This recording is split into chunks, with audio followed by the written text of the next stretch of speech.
What's up guys, Yujin here. Welcome back to my YouTube channel. And in this video, I'll be showing you step by step, giving you everything you need to know to set up your own Google Ads campaign. Now, this can look pretty intimidating when you're first getting started, but I guarantee once you go through this video, you not only understand how Google Ads works, but you also have a framework to create your own more advanced ads later that have increased click-through rates, better conversion rates, and ultimately more sales. So if you don't already know, Google Ads is the fastest way for most businesses to generate leads and sales online, because you're able to tap into a group of people that are actively searching for your product or service already on Google. And I have the diagram kind of breaking that down on the side here. So when someone is on Google, they already have a problem they want to solve, and at times they probably already have their wallet or their credit card out ready to fix that problem. So this means it typically takes less time and less follow-up to convert someone from being a lead to a prospect and then to a customer, especially when you're comparing it to other major online platforms out there, like using Facebook ads or Instagram ads. So if you're new to my channel, make sure to hit that subscribe button,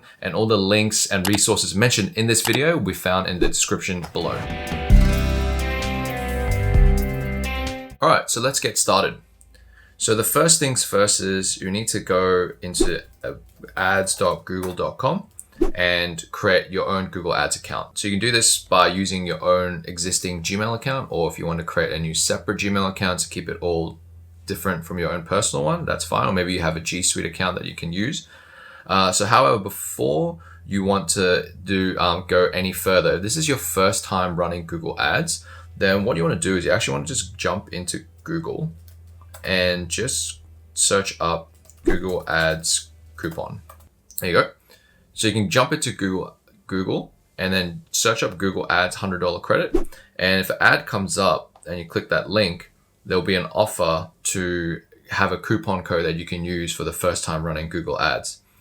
If for some reason the ads don't show up, and it's happened to me before, another alternative you can do is you can go to facebook.com/ad/library, and you go and search for the advertiser Google Ads, and then you'll see all the ads that are Google's running at the time, and then you'll find that they're all usually running some sort of coupon code ad. And if you just see the ad details, click on the call to action, and that should take you to a similar landing page like the one here, and then you'll be able to get $100 free to use for your first campaign. So that's a little tip if you're new to this. So once you drop your email in, then Google will send you an email with a coupon code, which you can use later, and I'll show you where to add that in later in this video. So if we start with this page again, then we just click get started, a new Google Ads account. So what will happen as well is now if you do this, Google will try and put you through this express beginner's guide, which is actually pretty limited, and certain functions and options aren't actually available when this is on. So for the purposes of this video, and because we're going to be working together on your Google Ads, what you want to do is just scroll down here and switch to expert mode, and it will take you to this screen where you can choose what you want to generate from your Google Ads. So something to remember as well with any form of advertising and with Google Ads, your first ad might not be the best ad, or it might not be the one that generates you the leads and sales that you're after. So marketing, a lot of it's all about testing. It's all about trying different things, split testing. So don't be disheartened if your first ad doesn't work out. You know, even for me and for when I've run ads for clients as well, it might take a few different variations before we hit the right combination. And that's when we can start to really see and get some quick wins. So just watch the data, make some changes if it's not working, test, and then until you find the winning combination, and then just go hard on that one. So see here you've got some options on how you can create a campaign. So if you're just getting started, what I would do is I'd just go for the website traffic option here. Depending on the type of business that you're after, you can opt for sales if you're an e-commerce business, or leads if you're trying to generate leads. But what that will require as well is you'll need to set up Google Ads conversion tracking. So then that sends data back to Google to tell them, okay, you know, these ads have generated the leads and sales, and then it will allow Google's AI to get better. So obviously, if you're just getting started, you probably don't have that set up. So then I would start with your website traffic first, get some data, get some sales, e-commerce, or leads if you're trying to generate leads. And then once you have some data with your conversion tracking set up, then you can start to tell Google, hey, I want some leads and sales based on the data. I've had some good leads from you guys. And then from there, once you have that, you can duplicate your first campaign, which is based on website traffic, and then make that optimized for leads. And then you can compare which one is best. Typically, the one optimized for leads will probably be better, but you won't know until you start testing. So in this case, we'll go for website traffic, and then you've got the option of choosing what type of ads campaign and ads you can run. So you've got search, display, shopping, video, and discovery. For this video, and for anyone who's starting with Google Ads, I would suggest starting with search. So there's a lot of different types, but search is the simplest ad to find customers that are most likely to convert. Because if someone's going to Google, right, if I just go open Google and I'm looking for a handyman in Sydney, I'm most likely already wanting that service pretty immediately. So that's the one I would start with. So also you might have noticed as well on this search, I've got a few things that pop up on the screen that don't make it look like a normal Google search. I've got here like a search volume. So I know like how many people in Australia are searching for that keyword, what the estimated bid amount is that I need to bid to make sure my ad's at the top of the screen. This extension is called Keyword Surfer. It's free. So then that will be able to help you get data quickly so you can determine what bids you can set up. And also there's another extension here like Keywords Everywhere. So that gives you a bit of volume, gives you some keyword ideas here and gives you the estimated volume. And then here again, Keywords Everywhere is giving me even more estimation. So if you're going to be doing Google Ads, I really highly suggest those two extensions. So Keywords Everywhere and Keyword Surfer. So we're going to go with search. In this video, we don't have a website, so I'm just going to make like a test one up. So I'm going to just go like handymansydney.com. So first things first, what you want to do is you want to name your campaign.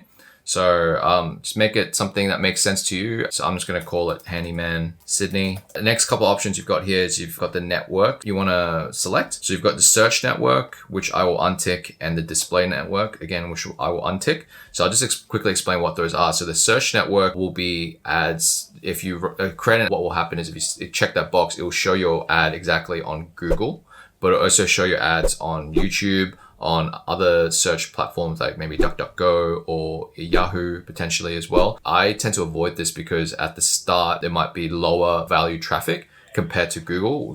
When people coming to Google, it's like a higher level search traffic, whereas if they're going to other platforms, you'll find that the click-through rate's lower and usually the conversion rate is lower as well. The display network, so Google has partnerships with a bunch of high traffic websites around the internet. So for example, potentially TechCrunch, Forbes. So there might be ads that show up as you scroll down and read the article. So again, low value traffic. So if someone's reading an article and then suddenly now they see an ad for Handyman Sydney, then they might just click it accidentally and then you got to pay for the click, but they won't convert and they just bounce, or they won't click it at all. So just you don't really get much value from checking those boxes. And the ads, if you want to run on those platforms, have to be tailored for partner networks and also the display network. So uncheck those boxes. You've got advanced settings here. So you can have your start and end dates. It's a good idea to put an end date in just for any of your campaigns, especially if, for example, you can't get into your account, someone hacks your account or anything like that, then you just don't want the ads just continually running and spending your credit card money while you can't get into your account. So just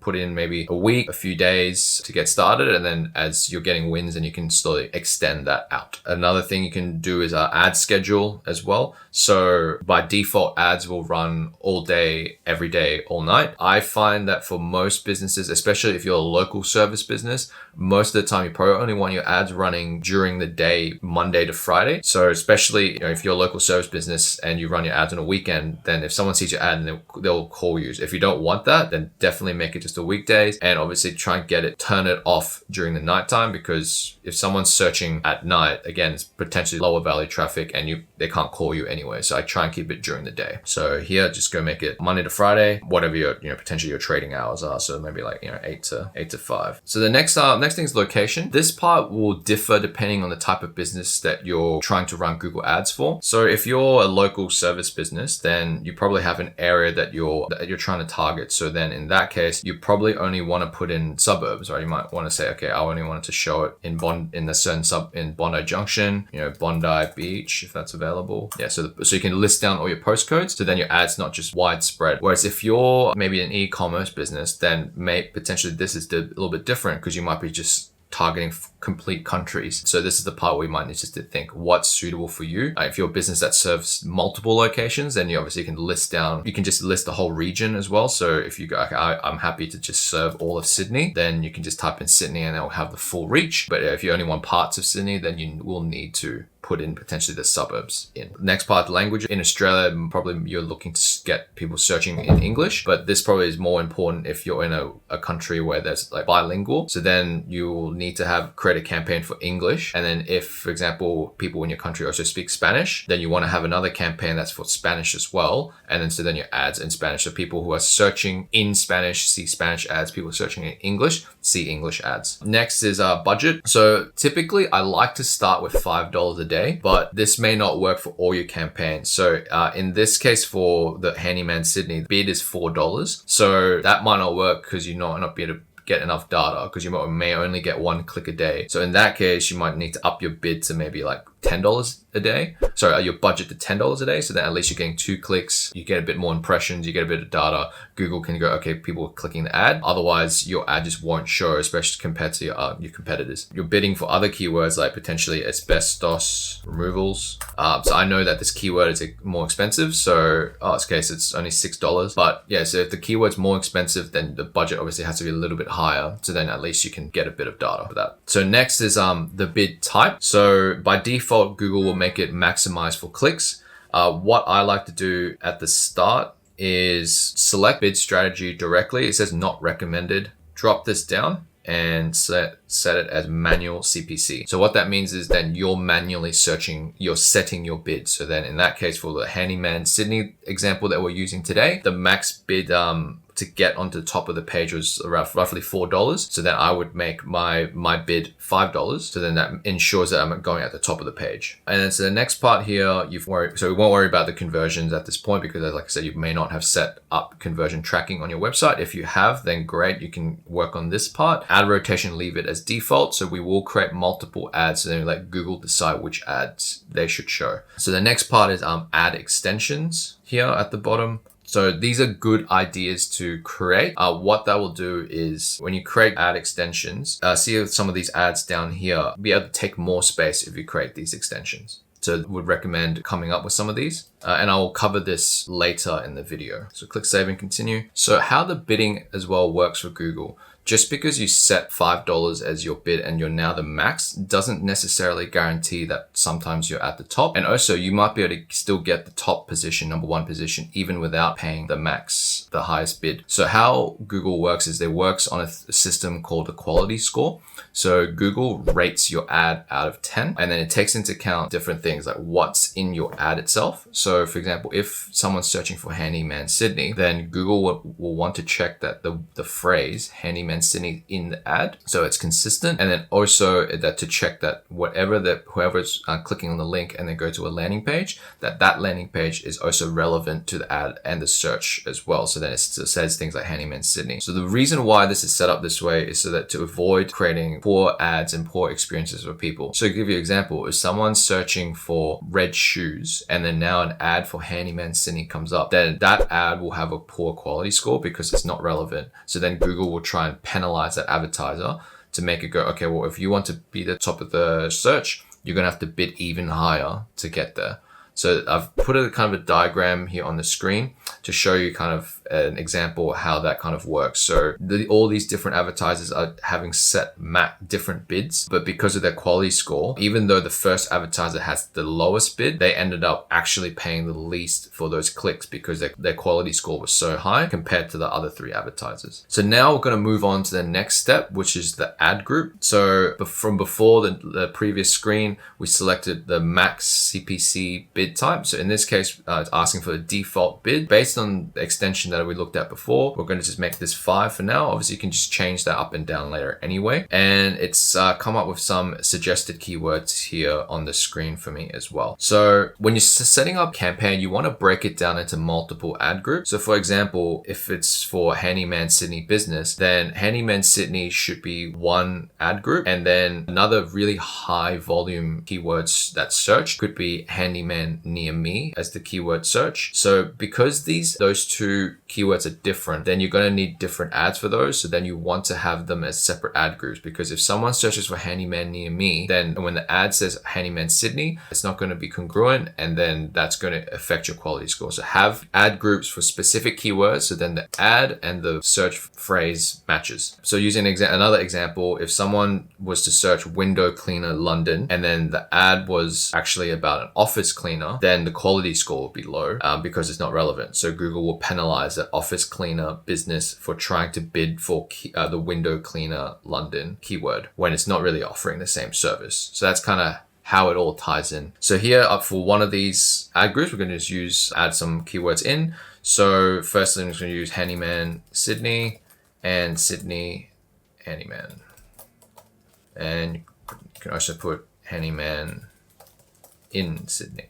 If we leave it like that, and also if we leave it like how all those suggested search keywords came up, then you can see how it's like says that with the keyword just by itself, it's a broad match. So if we put some quotations around the keyword, then that becomes a phrase match. And if we put square brackets around it, then it becomes an exact match. So how this works is if we were to use the broad match and we entered them as just handyman Sydney handyman. So what will happen is if we ran that ad with the broad match, then anytime someone searches anything with those two words together, plus a combination of any other words, your ad would show up. So for example, handyman jobs in Sydney would come up. So that's actually someone looking for a job. So that's not going to help you generate more business. So that's that would be a keyword that you wouldn't want. And then the next type is phrase. So if we put quotation marks around handyman Sydney, then words can be added onto the front and also to the back. So you can, for example, it could be like cheap handyman Sydney. So again, potentially that might not be a keyword you want. And maybe that is a keyword you do want, but you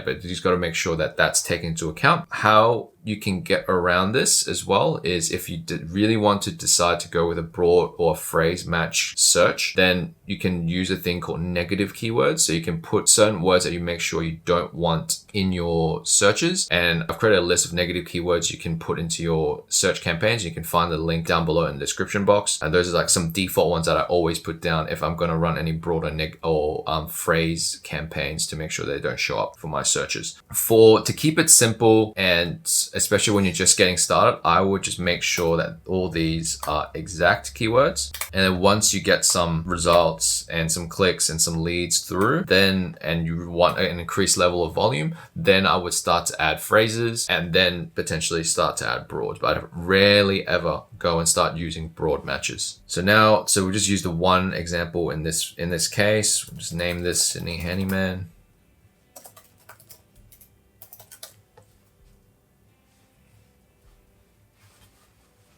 So now we've come to the third stage, which is creating an ad. I'm going to put a little diagram here on the right. So this is a typical structure of a Google Ads campaign. So you've got a campaign, which is the top level. Then you can split that down into ad groups. So based on the different keywords and different keyword match types.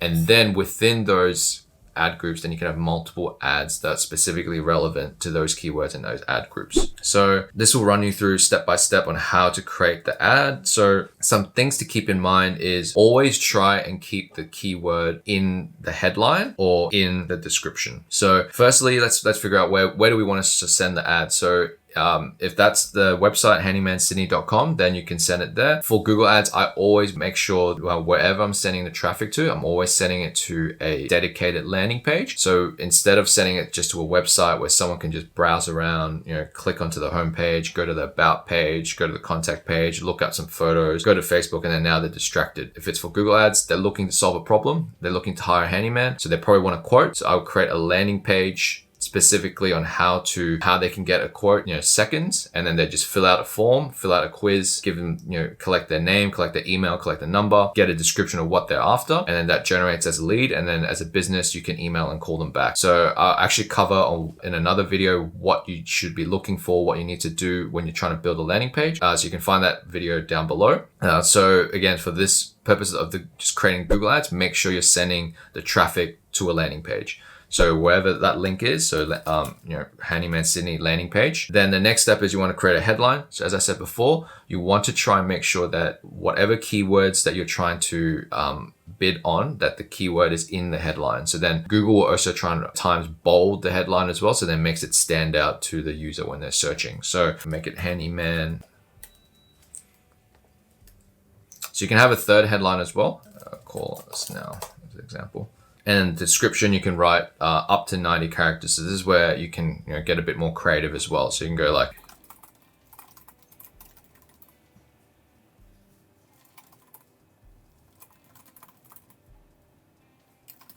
just something rough, but obviously just take some time, create something.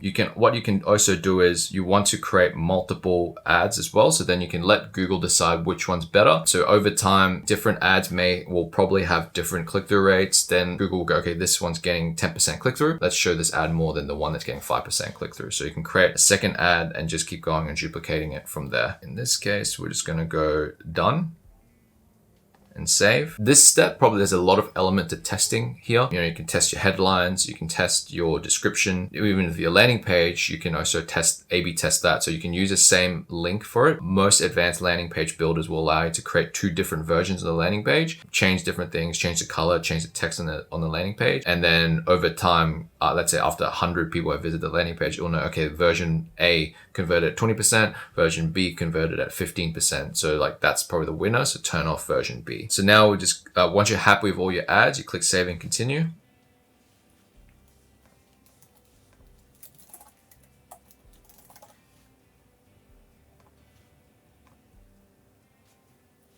Here's where in the start of the video I talked about you can get a promotional code. Whichever code that you got from your email from Google Online, make sure you just put that in there, and that will give you potentially like $100 free when you spend $70 or $100 free depending on which coupon code you got. And then also you just need to add in your payment details. So whether it's a card or PayPal, some of that for payment. So I'm just going to do this quickly and then we'll come back. Okay, great. So you've put in your payment details. Actually, you should come to this page like this. They'll say that Google will say that they'll review your campaign, and then that will start running. So now just click this button and go to explore your campaign, and they'll take you to the default Google Ads page that you'll see from now on every time when you log in to check your account. Some extra things I want to cover in this video now that you've got the basic ad up. So I mentioned a thing called extensions. So if we just navigate on this left menu here, click on ads and extensions and go to extensions. So this is where you can add things to make your ads more prominent and more easily visible, so potentially to get a higher click-through rate on your ads. So there's a little bit of a tutorial here that goes through it a little when you're getting started, a little help guide. So if I go back to Google, and you can see there's all the different types of ads from the 2 different types of companies running. So all their ads look a little bit different. So you've got your headlines. So these are the 2 headlines that they're using. Then you've got this company's only using 1 description here. So you can have up to 3. So I would always try and use them up as much as possible. This company looks like they're using 2 of them. So some extensions they've got in place to make the ad more prominent. So if you look at those 3 ads, probably the third ad's taking up the most screen space, but probably the first ad is kind of standing out a little bit because they have a location keyword here for their address. And also they've got, all of them do this, but they've all got site links, but this company's got more site links. Those are extensions, and those help make your ads a bit more prominent. And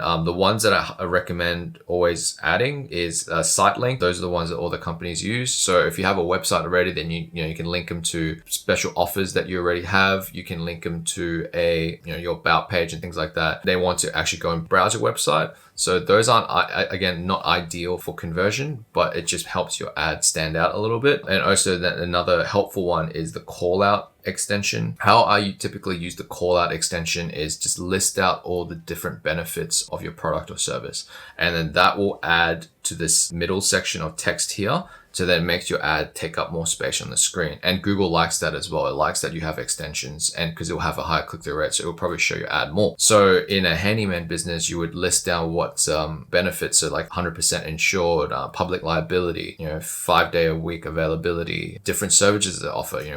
We do painting, fixes, do like no job too big or too small.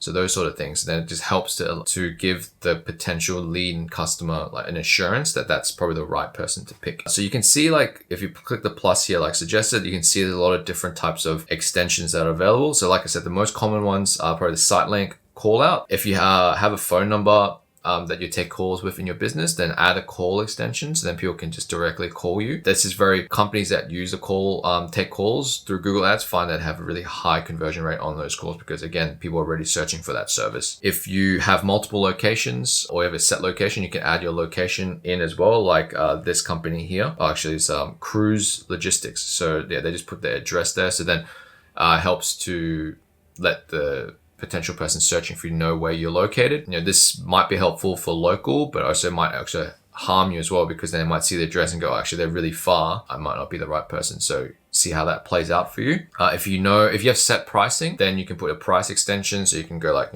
we have 3 tiers of services. So here's tier 1. And it's $200. Here's tier 2, and it's $400. And here's the highest tier where you can buy. So then if that gives a potential customer an indication of what to expect for your service. This might not apply for everyone, but it's available there if needed. So that's the extensions. Again, highly recommend you implement this for your campaign. It's going to make your ad more prominent and it's going to increase the click-through rate as well. So another thing I wanted to cover, I talked about it previously when we were trying to do the setup. So the next thing we're going to talk about is negative keywords. If you're running an exact match campaign, like I suggested, you don't need to worry about this just yet. But if you do want to try broad match or phrase match, then this is the place to go. So negative keywords, again, I'll just quickly explain what that means is if you put the keyword here, then whenever anyone searches for the keyword you're trying to match for, plus whatever the negative keyword that comes up, then it won't come up. So if, for example, if you choose negative keyword cheap, then anytime someone searches cheap plus your keyword, your ad won't show. So that's a good way to make sure that doesn't happen.